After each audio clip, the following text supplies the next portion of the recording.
தமிழ்நாட்டில் மக்கள் நல்வாழ்வுத்துறை செயல்படுத்தி வரும் இன்னுயிர் காப்போம் திட்டத்தின் செயல்பாடுகளை அறிந்த மத்திய அரசு இதேபோன்றதொரு காப்பீட்டுத் திட்டத்தை அறிமுகப்படுத்தியிருப்பதாக அமைச்சர் மா சுப்பிரமணியன் தெரிவித்துள்ளார்.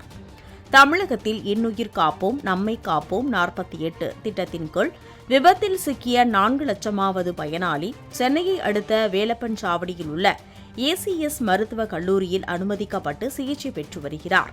அந்த பயனாளியை அமைச்சர் மா சுப்பிரமணியன் நேரில் சந்தித்து நலம் விசாரித்ததுடன் அவருக்கு அளிக்கப்பட்டு வரும் சிகிச்சை குறித்து மருத்துவர்களிடம் கேட்டறிந்தார்.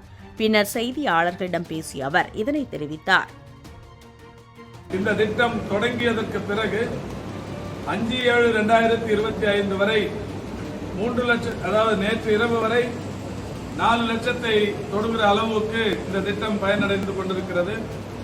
இதற்காக இந்த அரசு இதுவரை ஒட்டுமொத்தமாக செலவிட்டிருக்கிற தொகை 365 கோடியே 2 லட்சம் ரூபாய்.